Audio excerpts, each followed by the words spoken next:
여러분, 혹시 눈성형을 실비 청구할 수 있다는 사실 알고 계셨나요? 아마 알고 계신 분들도 계시겠지만 많은 분들이 이 사실을 모르고 계실 거라고 생각해요. 그래서 오늘은 성형외과 전문의로서 실비 청구가 가능한 눈성형에 대해서 말씀드리려고 합니다.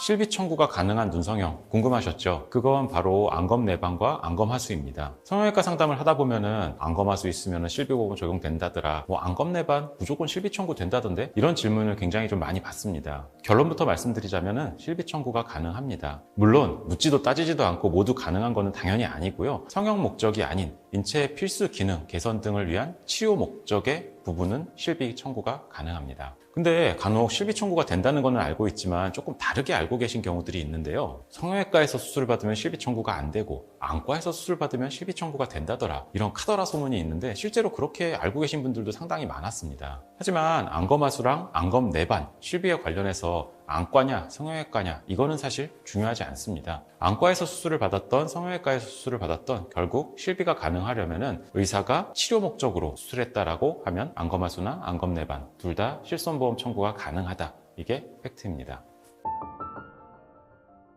이 약관만 살펴보더라도 미용 목적의 성형 수술이 안 되는 것이지 성형외과에서 수술을 받았다는 자체가 안 되는 것은 아니라는 겁니다. 첨부한 기사의 캡처본의 워딩을 살펴보면은 쌍꺼풀 수술비를 실손의료보험으로 보장받을 수 있을까? 정답은 반은 맞고 반은 틀리다이다. 외모 개선 목적의 성형수술이었다면 보장받을 수 없고, 안검하수나 안검내반으로 인한 치료 목적의 수술이었다면 보장받을 수 있다, 이렇게 나와 있습니다. 하지만 덧붙이는 설명이 좀 필요합니다. 저 요건을 충족한다고 해서 모든 경우에 보험금의 청구, 지급이 되는 것은 아닙니다. 경우에 따라서 되기도 하고 안 되기도 합니다. 이런 거는 이게 의료 실비 보험 자체가 여러 세대를 거치면서 본인이 가입하신 시점이나 보험 상품에 따라서 보장 내역이 다른 경우들이 있기 때문에 이러한 부분들은 본인이 가입하신 실비 보험사에 확인하는 게 가장 정확하고, 이러한 경우라고 하더라도 일부 본인 부담금이 있을 수 있습니다. 정리하자면은 눈성형 중에서 안검하수, 안검내반은 실비보험 청구 및 지급이 가능하긴 합니다. 이거는 의료기관이 성형외과냐 안과냐와는 관계가 없습니다. 다만 개인이 실비보험을 가입한 시점이나 보험 상품 등에 따라서 차이가 있을 수는 있으니 확인이 필요합니다. 특히 안검하수의 경우에는 대부분의 총수술비, 질병수술비 등에 대해서도 보장하게 되는데요. 안검내반의 경우에는 보장을 하지 않는 경우가 더 많다고 하니까 이 부분은 개인별로 약관을 참고해 주셔야 합니다. 그리고 한 가지 더 말씀드리자면은 안검하수가 보장이 되는 부분이기는 하지만 안검하수는 이런 보험 적용 기준이 비교적 좀 까다로운 편입니다. 안검하수에서는 윗눈꺼풀이 검은 눈동자를 가리는 정도에 따라 가지고 경증이나 중증도, 중증 등으로 구분을 하게 되는데요. 건강보험심사평가원에서는 안검하수 중에서도 중증의 안검하수에 대해서만 보험 적용이 가능하도록 규정하고 있습니다. 중증 안검하수의 경우에는 윗눈꺼풀이 동공을 침범하게 되어서 시야의 장애, 짓무름 등의 심각한 기능적인 문제를 동반하기 때문인데요. 안검내반에 대해서도 부연적으로 좀 설명이 필요한데, 안검내반의 경우에는 윗눈꺼풀 안검내반으로 쌍꺼풀 수술을 하면은 실비 보장이 잘 안 되는 경우가 더 많은 것 같습니다. 사실 이 경우는 병원에서 잘 권하지 않기도 하고요. 하지만 아랫눈꺼풀의 속눈썹 찔림으로 안검내반 교정술을 하면은 실비 보상이 가능한 경우가 더 많습니다. 현재 저희 병원에 내원하시는 환자분들도 아랫눈꺼풀 안검내반에 의한 속눈썹 찔림 환자가 가장 많으시고요. 이러한 부분들을 잘 유념해서 수술을 생각하셔야 할 것 같아요.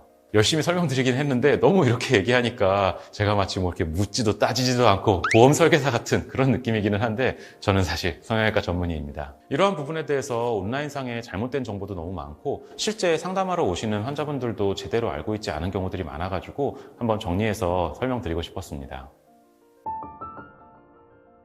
그리고 이제 안검내반의 경우 증상의 정도에 따라 실비 청구 및 지급 여부가 정해지는 건가요? 안검내반의 경우는 안검하수처럼 정량적으로 측정하기가 상당히 좀 어려운 부분이 있어요. 기능적으로 눈을 자꾸 찌르면서 시력 저하가 있는 경우에는 안검내반 수술에 대한 부분을 권장을 드리는 경우들이 많고요. 일반적으로 안검내반 아래쪽 눈꺼풀의 경우에는 안검내반 수술을 했을 때 눈꺼풀 아래쪽으로 흉터가 생기는 부분이 있어요. 물론 성형외과에 수술을 해서 흉터를 최소화할 수는 있지만 그렇다고 해서 흉터가 하나도 안 생기는 그런 건 아니거든요. 그렇기 때문에 이거는 뭐 실비가 된다 그래서 무조건 수술을 한다? 그런 수술은 아니에요. 기능적으로 정말 본인이 눈썹이 자꾸 눈을 찌르게 되고 시력 저하도 있기도 하고 눈이 자꾸 충혈되고 불편감이 심한 경우에, 이런 경우에만 수술을 추천드리고 있습니다. 실비가 보장이 된다고 네. 말씀하셨는데 그 판단은 어디서 하나요? 안검하수 중증도에 대한 진단 자체를 결국은 병원에서 하게 되는 것이기 때문에 오셔서 상담을 받으시면서 검사도 같이 진행을 해서 하게 됩니다. 이게 2mm, 4mm 그거가 되게 좀 주관적이기도 하고 눈을 뜨는 부분에서 조금만 힘 덜 줘서 뜨면은 사실 많이 가리게 되잖아요. 그러다 보니까 이게 그 진단이라고 하는 게 사실 참 조금 귀에 걸면 귀걸이, 코에 걸면 코걸이 같은 그런 느낌이 좀 있기는 해요. 지금까지 실비보험이 되는 눈성형에 대해서 설명드렸습니다. 제가 오늘 설명드린 것 외에도 궁금하신 부분들이 좀 많이 있으실 수 있을 것 같은데요. 궁금하신 부분들 밑에 댓글로 달아주시면 답변 남겨드리도록 하겠습니다. 감사합니다.